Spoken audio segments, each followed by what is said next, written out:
Thank you all for joining us this evening. Tonight we have two very impressive guests.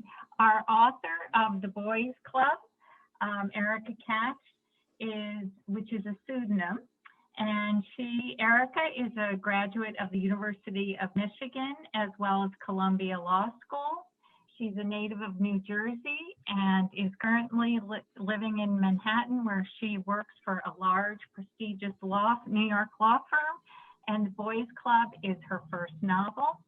Erica is joined by her friend Sujean Lee, who joined her at Columbia Law School. Sujean did not choose to practice law, but instead has had a varied and interesting career that includes time at the White House and most recently as COO of Momofuku Milk Bar. And Sujean is currently in development on a podcast of her own. This evening's program is co-sponsored by Barrett Bookstore. If you still need to grab your copy of The Boys Club, make sure to stop by and pick one up. And before we begin, I'd like to mention that programs at Darien Library are made possible by the annual Friends of the Library campaign. We thank you for your continued support that makes programs like this, as well as our collections, available to the public. And now I'm going to pass the mic over to Erica and Sujean. Thank you so much, Pat, and thank you to your entire team and to Darien Library for hosting this event. I am very excited to have this conversation with Erica, mostly because I know it will be very uplifting at a time when I think we all want to feel uplifted. And I say that because, Erica, I've known you for a very long time, and when I think of you as some kind of a Wonder Woman. We went to law school together at Columbia Law. Since graduating, you went on to become a very, very successful, hard-charging corporate attorney at one of the most prestigious law firms in New York City, which are well known to work their folks very, very hard. So I'm sure you spent countless all-nighters doing deals. And yet, despite all of that accomplishment already, you wrote and then published your first ever novel, which has received a ton of critical acclaim. And so my first question for you is there a single moment of inspiration you can think of? Was it sitting across from opposing counsel at some point? Was it on a walk home after a really long day of work where you were like, I want to write a novel? I could not be happier. Like, I've never gotten an introduction like that, so I'm so happy you're interviewing me. And I will send you your check right after this. So I don't know if you know this. The strangest part about writing The Boys Club for me was that I have zero recollection of the first day I sat down to write a novel.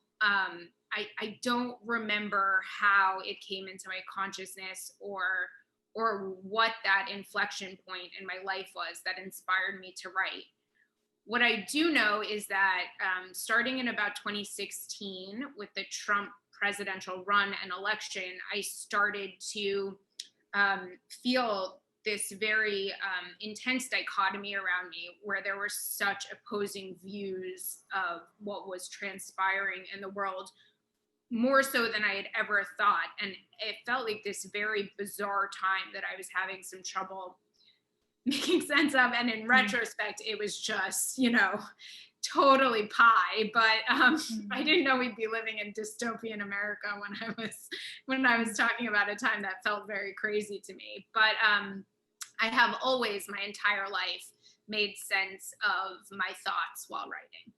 I was that angsty teenager that would write letters to my parents when I was mad at them, that I'm sure they've since found and tore up and thought I was very spoiled. But I would write letters to boyfriends that I never sent when I broke up with them. And my thoughts always best sorted themselves via the written word. And I do remember starting to write, but I don't remember the day or why I started to. And for the first time in my life, my thoughts came out as fiction rather than my own perspective. granted it was first person narrative, but it is fiction. And I think in retrospect, that makes so much sense, because what I was trying to do at that time in my life was to see perspectives different from my own, more honestly, which is exactly what you have to do when you write fiction. You have to sort of put yourself in other people's shoes. And I started writing the novel when I was having like some angry thoughts, and some of my friends were marching, and some of my friends were, doing things online and on social media, and my way of dealing with things was to write. And it was just the cheapest, most intense therapy session you could ever ask for, because I came out of it on the other side so much more empathetic than I went into the writing process, because I wrote these characters with whom I fundamentally disagreed sometimes. Other times I absolutely adored them. But I found that it's so hard to hate someone when you walk a mile in their shoes, which is what I was doing, psychologically. And so that's how I started to write. Yeah.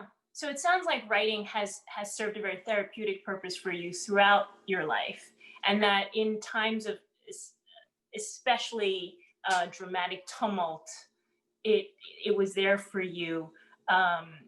And it led to amazing things. I would love to hear then, just from a time management perspective then. So you have these insane hours at the firm. You barely have time to sleep. What is a day in the life of Erica, the author, but also full-time corporate attorney look like?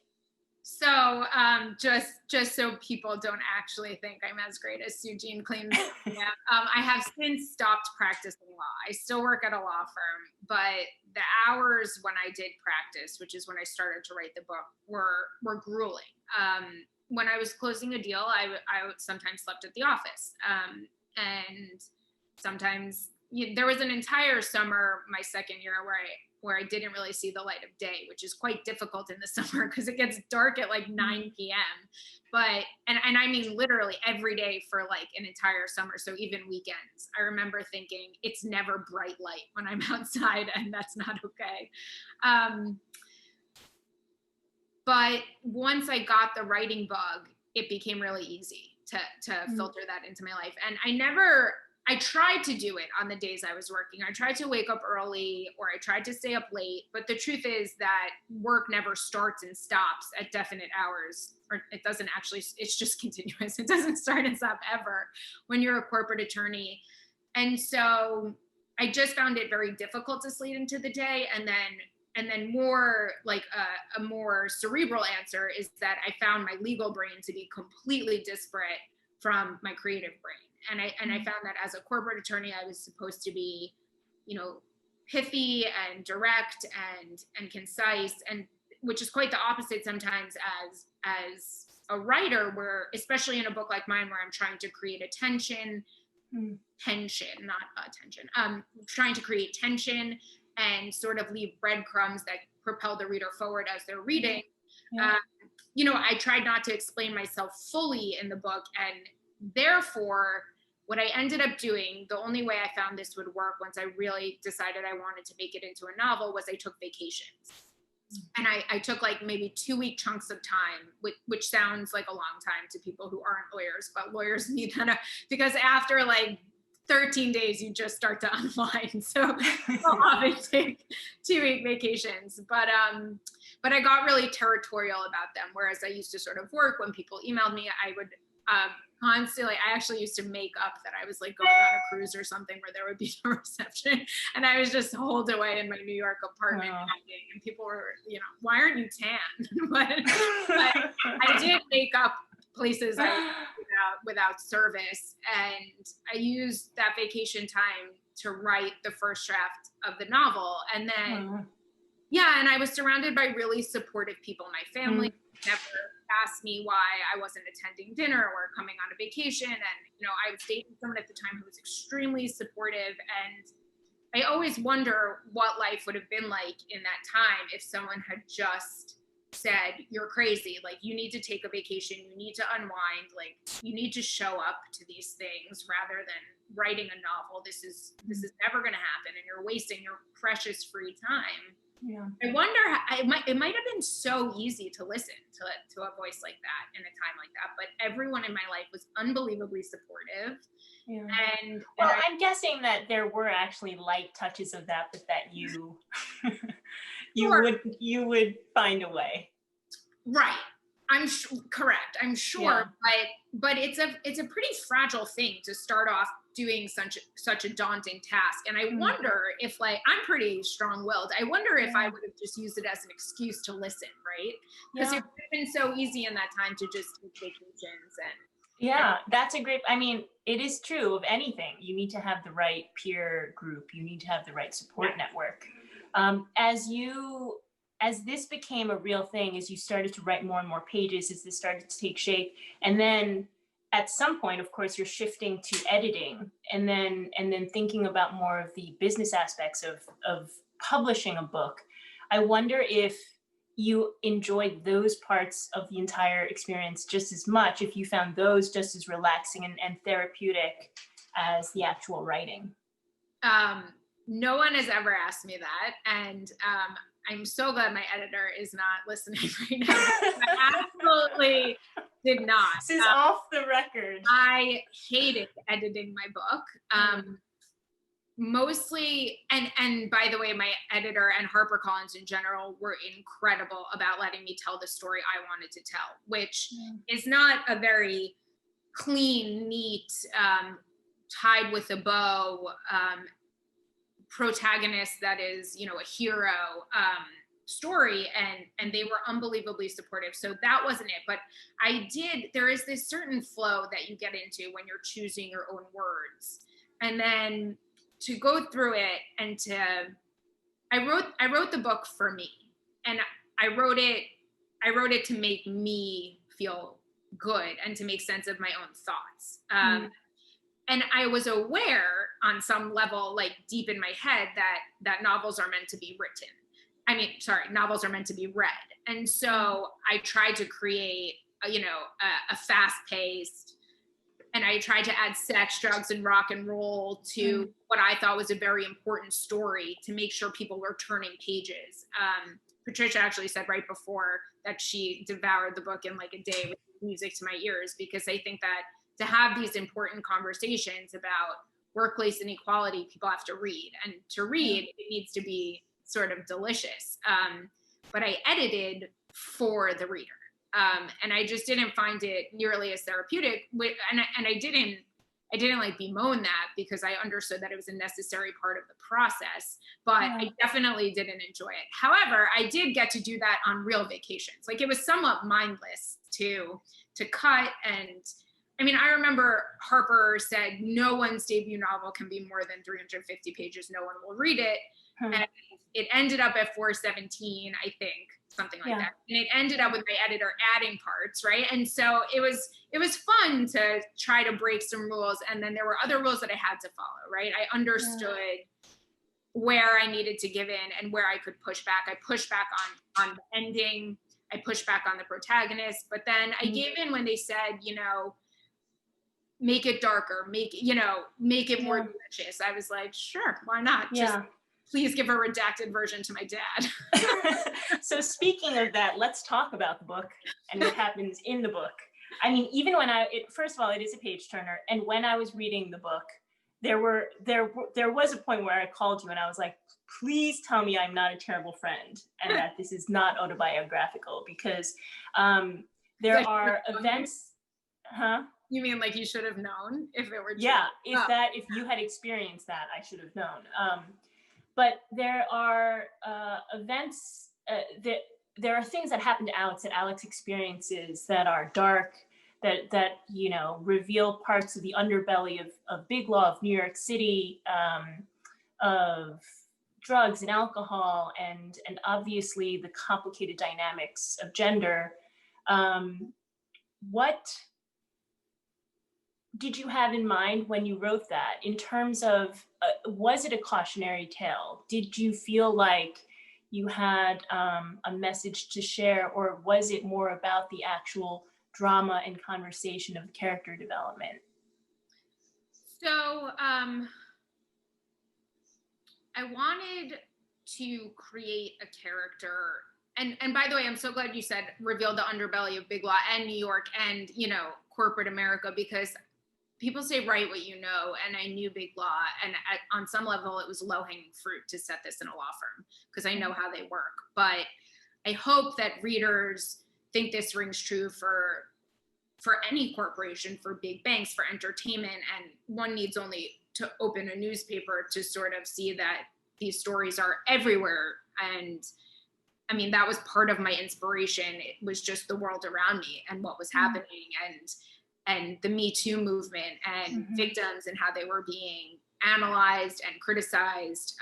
And the whole hearing took shape during the Brett Kavanaugh hearing and Christine Blasey Ford's, you know, testimony. And I wanted to write a character who was so imperfect, because I think it is so much more poignant when people understand that she was a victim, right? Being imperfect does not mean you're immune to being a victim. And I hope that people listen after reading my book with that in mind to people who experience sexual assault and any sort of victimhood. And you know, because you went to law school, but I tried to pepper it into the testimony. There are certain things that you're allowed to bring in court about your past, and they slip in other ways that just make people sound so bad. And I don't know. And that doesn't mean that everyone is always telling the truth, but it does mean that people are very, very gray, and not only saints can be victims. So that's what I was trying to do in making it dark. And I don't think I was trying to expose like this underbelly of law firms in particular, but I do, and I did, because I am a woman in a big law firm, think a ton about power and gender dynamics. And what I was really writing about was the systems in place that allow this behavior to occur, and why and whose responsibility is it to say no when two people are attracted to each other, and why. And what can happen when things go awry, and how and when is that considered, you know, like against workplace protocol and all of that. And I think it happens with many people in the book in many different situations, and the same thing happening makes two individuals feel entirely different. One feels like a victim and one doesn't at all. And so these are all conversations I was hoping to have, and I truly wasn't necessarily trying to tell people how to change. What I wanted to do was present what I think is a very honest portrayal of these weaknesses and cracks in our relationships in the workplace, in the hope to engender a conversation about a true conversation about where things can change. So I didn't want to tie up anything with a bow. And I think that's it's sort of the contrast of revealing like a structure that is flawed, that sets people up for certain types of, you know, bad outcomes. But also, I think at the same time, you did such a deft job of highlighting the nuances and how complicated things are. That sort of there is not necessarily a clear right or wrong for some of the dynamics, because I think that one of the takeaways that I had when reading the book were, of course, there are folks in the book, there are characters in the book who are just evil, but then I think that there are other characters who, though you don't necessarily condone their behavior, you sort of get you have more empathy for them. And I think that in a fiction story is what makes a lot of characters much more compelling, much more relatable. Can you speak to that? I mean, is that something that as you were shaping these characters, were you drawing from folks that you knew who, you know, who were friends who might not have been doing the best things at the law firm, or just in your own experiences? Yeah, I think that everyone is some amalgamation of the world I saw around me, and maybe like 10 to 15% myself. because I wrote from Alex's perspective, I feel like my thoughts probably slipped in there more. She's probably like 30% me, but yeah, I drew from things that I saw, and I come from this very nuclear family, and so a lot of what I saw my first year as a lawyer was very eye-opening. I remember going home for Thanksgiving my first year and studying my father, because I was like, I bet he's having an affair, because everyone was having an affair. Like it was crazy, but like, no, my dad was just like in love with my mom and going to work. But I was like, is he going to work? But yeah, it was all very eye-opening. And I think I was, again, far more judgmental before I started writing about the behavior I saw around me. And then everyone became more gray as I was writing, because they do, some of these characters who do terrible things also do incredible things, Alex included.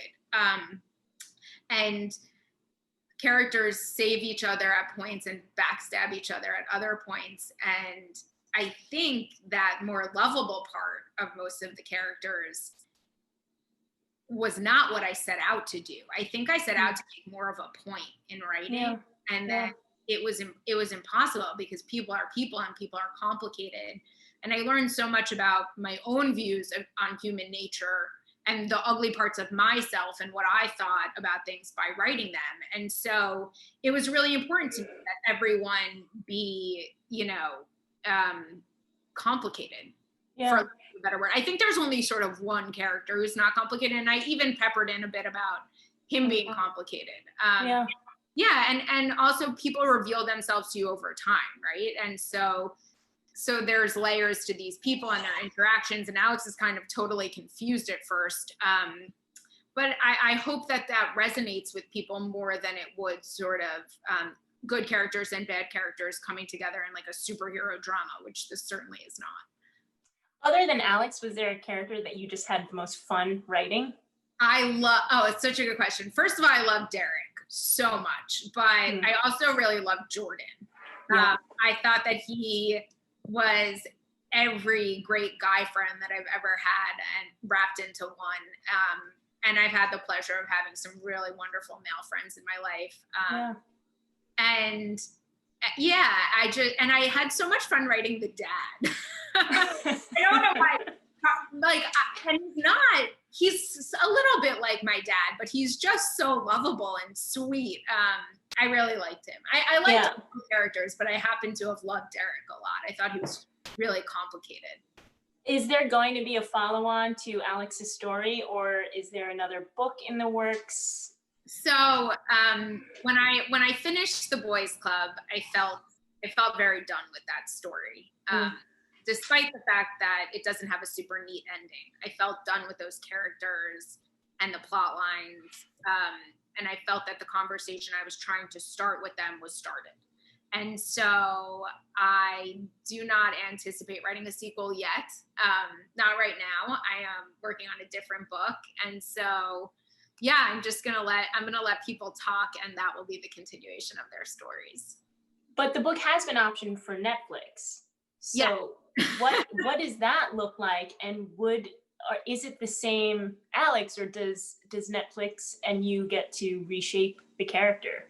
So Netflix optioned the book, which is so fun. Who knows if they will make it, but I have seen a draft of this screenplay. And so it looks like they might.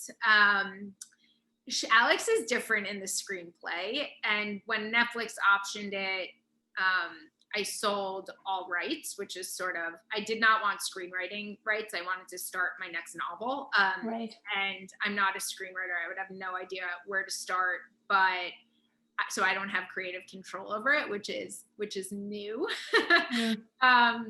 And she's very different. She's very type A, and I'm just hoping that, and the production team is incredible. They've produced these really complicated, great stories. The producer won the Oscar for Spotlight.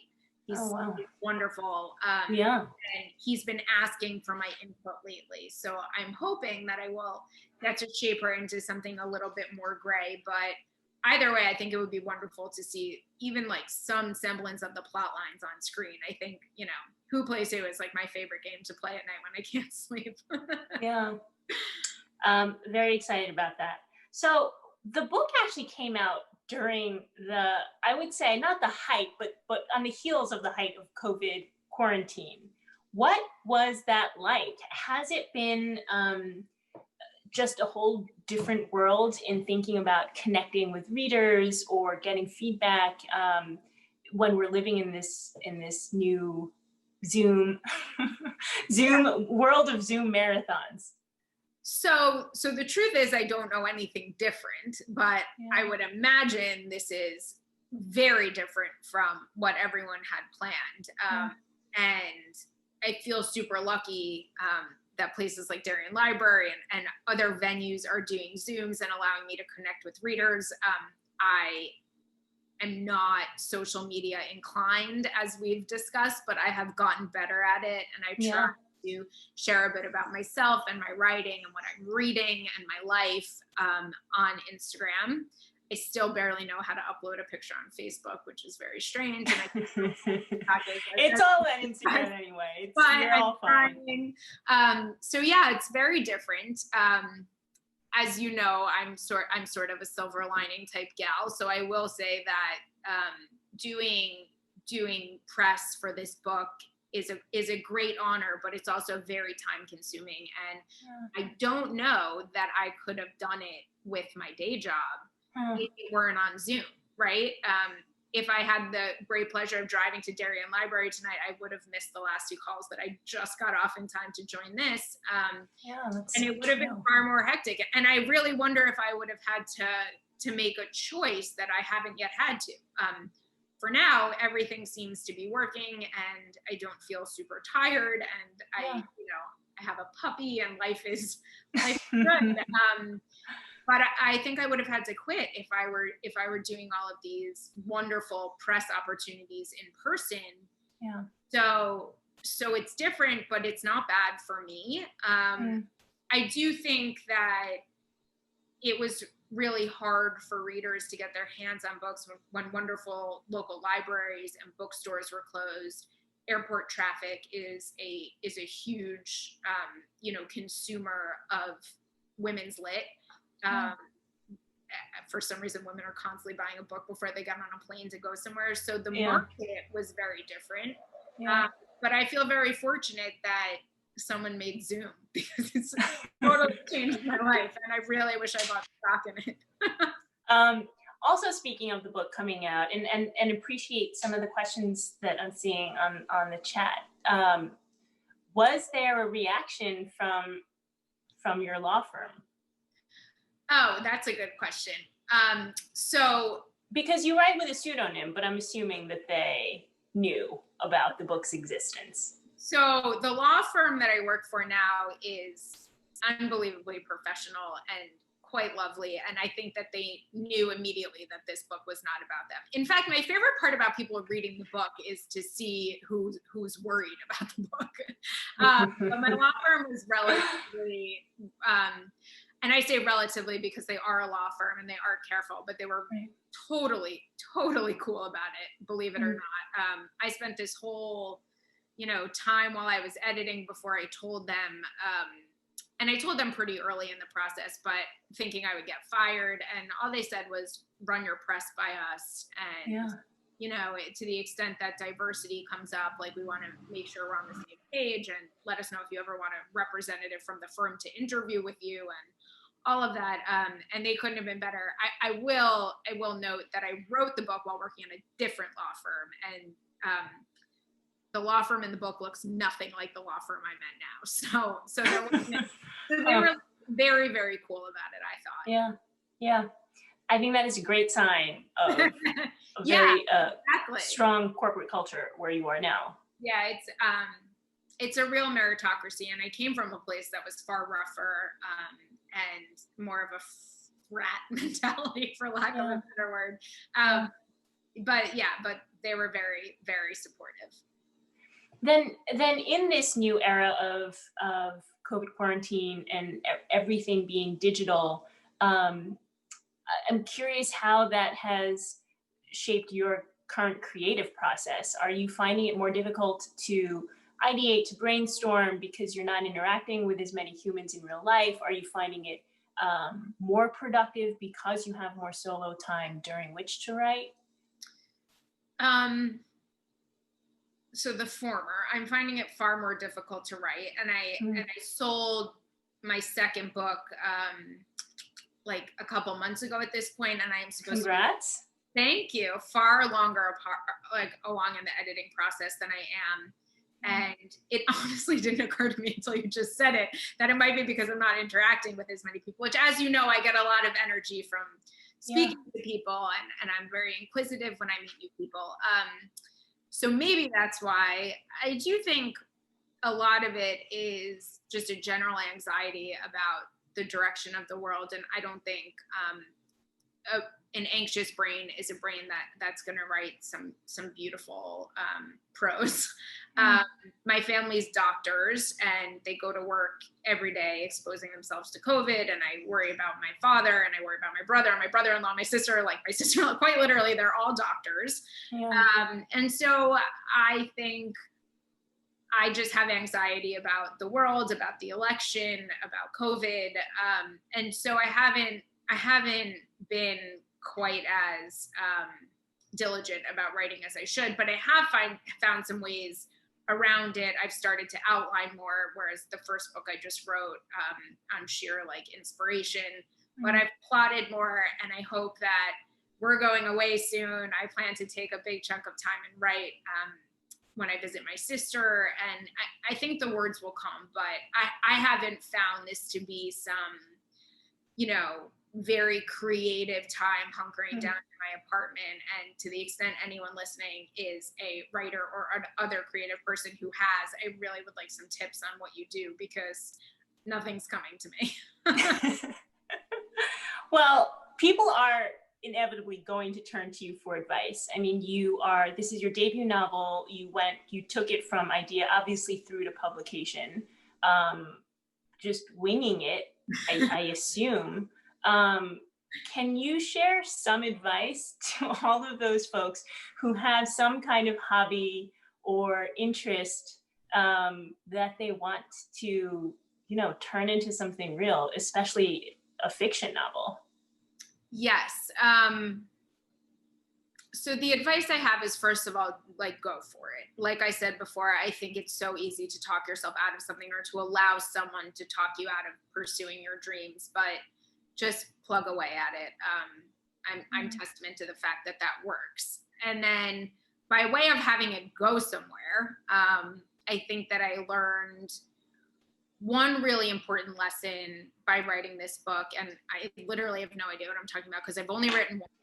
And it's, and it's just come out. So TBD on how successful it is. But I did learn that you should be your own toughest critic before you put your art out there into the world. I think that, so I sat down and wrote as I said, without the intent to write a novel. And what came out of me at first was a story mostly about an inter-office affair. And I mean, when I was writing it, I thought it was so brilliant. I'm the next Toni Morrison. This is it. New York Times bestseller. And I finished, I thought it was at a good stopping point. And I went back and I read it, and it was so bad, like awful, really, really dramatic, and not at all believable. And there was maybe a second where I thought, maybe someone else will think this is great. And then I scrapped it. And I was not afraid to have wasted that time. And I will say that it's never really a waste of time to take something in a different direction, because the characters involved in that affair were the protagonist and another person in the book. And I knew those characters so well when I sat down to write The Boys Club, which has a far broader scope than an inter-office affair, because I had basically written another book about them that was awful. But don't be afraid to course correct in your own art, because I think if you're not so confident that what you wrote or created is going to be received well by the world, then no one else is going to take a chance on you.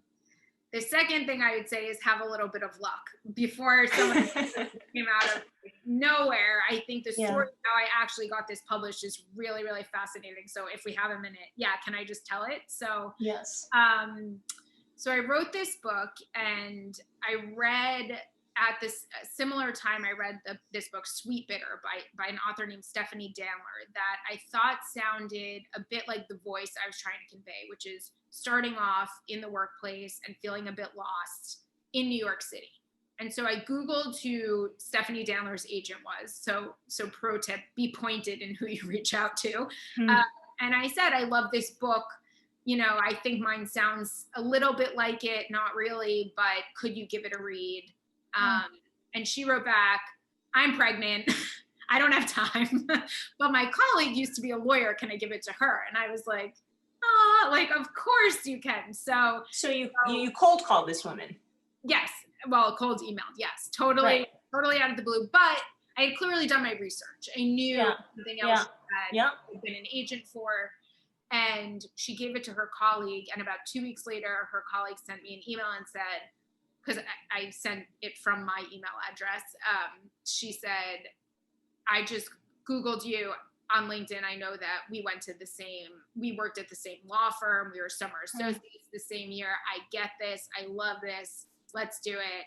Here are a bunch of things to change before we go to market with it. And she was really my partner in publishing. So I had a fair bit of luck. I'm not sure someone would have quite paid me the attention that I got from her, and she's since become such a dear friend, if we didn't have that common ground. So I think there's a little bit of kismet that I believe in, and then just a lot of diligence and being your own worst critic. Yeah.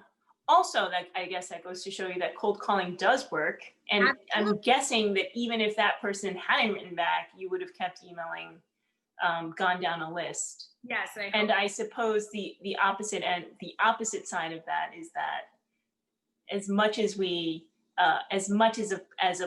played out concept it is, I mean, it is networking, because ultimately it was basically fellow alums who became a partner. Yeah, absolutely. I actually asked my agent recently, how many, do you think you've read and passed on the next great American novel, you know, and it's buried under agents' desks, and does that happen? And how lucky am I, you know? And I just had this, I was on the phone with her just thinking out loud, and she said 1 in a million, because people reach out to multiple people, and she's like, believe it or not, I read everything. And I know many good agents read everything. So I hope that's not daunting. I hope that is encouraging, that if you have something great, just keep going and send it to more people. I will also say that because I had such tremendous luck and I had such caring and careful readers early on, if anyone is writing something, I made a promise to myself I would always respond to those inquiries. So feel free to reach out to me. Cool. Did you find that being an attorney at all actually helped with becoming a novelist or getting the book published? I mean, in the sense that my agent paid attention to me, but I think maybe the opposite. I think there are a bunch of attorneys who become authors, and the only reason I can think is that we're stupid enough to take on daunting tasks. And so maybe when you're wading through, documents yay high, suddenly writing one this big doesn't seem that bad. But I don't really I feel very lucky that I had been an attorney. And I think that if you cut your teeth at a big Manhattan law firm, you have really sharp teeth, and nothing really ruffles my feathers at all anymore. As Patricia knows. But yeah, I feel lucky that I was a lawyer, and maybe it made me confident enough in my own abilities to say, I have the energy to do this, right? If I pulled all-nighters, I can certainly take some time during vacation to do something I love. And I mean, of course, there's the emphasis on the written word that people would argue, right? But I actually think, as I said before, it's such different brains that I almost think it was a hindrance that I was legally trained. This is also based on a question that came in. So you must get tons of questions about what kind of advice can you give as a lawyer turned author, or questions about how to become a debut novelist. Do you get questions actually about, how to navigate just complicated gender dynamics at the law firm? And I'm curious if that is a question that people ask you directly, now understanding that it's not necessarily autobiographical. And so, then your question or someone else's? This is a question, that question is based off of a question someone asked. And I guess the other question is, do you have any advice? Their question was, do you actually have advice to how to navigate complicated? I almost feel like this is a plant, because like 30 minutes ago, I was Instagram messaged my first detailed sort of, we would call them a fact pattern in law school about a girl's situation in her workplace. And asked me if I had advice. It's never happened before. Wow. And I just think, because I worked in such a high stakes environment, I'm quite careful. I felt, I didn't respond yet, but I felt reluctant to give advice without knowing the full universe of the dynamics. So I know my advice will be very vague and very next steps and the way you should approach things, because all you need is someone to say go stand up to that partner, and then you're fired because the partner's the nicest guy. And I think it's very difficult to give 20,000 foot advice. So I want to be careful about that. But yes, so now people reach out to me for workplace advice. I think the best advice I could give is, don't get too drunk at work events. That is great advice. Don't be the last person to leave. Yeah. And remember that there is always a path forward with integrity. And so don't feel like you need to do things that compromise your morals to get ahead, because I truly believe that there always is a path forward with integrity. And I think when you start at a company young and it's a partying environment, I think people are more likely to give into that. And it becomes, I talk about it in the book, it becomes difficult to break out of that character if you're suddenly someone who does that. In the book, there's a character named Kevin, and when Harper maybe cut some pages out, his plot line was far more robust, and he did everything right and got ahead. And so I truly believe that. The book is speaking to people who don't do everything right, because that's a far more interesting conversation to have. And so yes, I would say maintain your integrity. Always try to make yourself 20 years older looking at yourself, because you will have a different perspective on what matters and when you should go home and all of that. And then, do people reach out to me on how to write novels? Yes, all the time. And I'm happy to do it, because I had such an easy, I had such a not easy, but wonderful experience with people who, helped me. Great. On that note of integrity and your availability to the audience, I think that is the perfect time for me to stop and pass it over to Patricia. Thanks for a really great conversation. Thank you. One of our viewers wants to know what kind of law you practiced, Erica? So I practiced capital markets, which is corporate finance. And I wrote the book about mergers and acquisitions, first and foremost, because, the practical reason is because if I could understand a bit of what was happening in the book, because I know nothing about mergers and acquisitions, then the average reader could probably grasp most of it. I thought if I wrote about capital markets, it would be way too technical without me realizing, and bore the reader, because it is not exhilarating. And then the more creative reason I wrote about mergers and acquisitions was because I thought it provided a really beautiful structure to the novel. And I know that most people gloss over it, but sometimes a geeky lawyer realizes that the book's chapters are organized the way a merger is structured. And it's really talking about the merger of people rather than corporations. So that is my answer. Okay. And going back to your Netflix partnership, Rosanna from Barrett Books wants to know who you would cast as Alex. Oh gosh. So again, my favorite game to play. I think every time,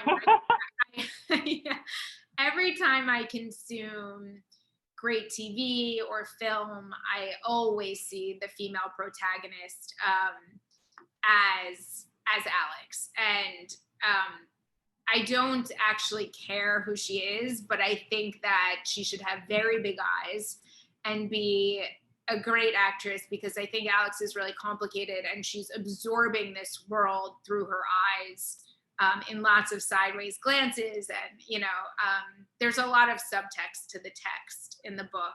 And I hope that it's someone who can tackle that and not make her, simplistic at all. Okay. And just because I think everybody would be interested in knowing, what are you reading right now? So while I'm writing, I try not to read novels that are going to be too gripping, because then I get book envy and then I want to just read and I get lost in the characters. So I did just finish Britt Bennett's The Vanishing Half. And I loved it. I'm always reading something, but now that I'm trying to write more, I just picked up Ocean Vuong's On Earth We Are Briefly Gorgeous. We Are Briefly Gorgeous. And it's more poetic than it is plot driven. And it's beautiful. And I think reading poetry or more poetic prose really helps me to be a better writer and choose words more carefully. So that's what I'm reading now. Good. And our last question from a viewer is who is a great fan of yours and looking very forward to your second book, is hoping that you will come back to Darien Library in person next time. Oh my gosh. I absolutely would love to. I wish I could have been there tonight, but I feel very lucky to have done this by Zoom, and I hope that everyone has enjoyed the conversation in the comfort of their own home. And as soon as it is safe to be in person, I will be there. And someone just asked what kind of puppy. Well, we would enjoy it, and we'd love it if Sujean would join you as well. This was terrific. Thank you both for a wonderful conversation. Thank you so much for having us. Thank you very much. I'll call you right after. Sounds good. Thanks, everyone. Thank you, Patricia. Bye. Thank you. Thank you to the Darien Library. Thank you so much, Sujean, Erica, and always to Karen. Thank you so much.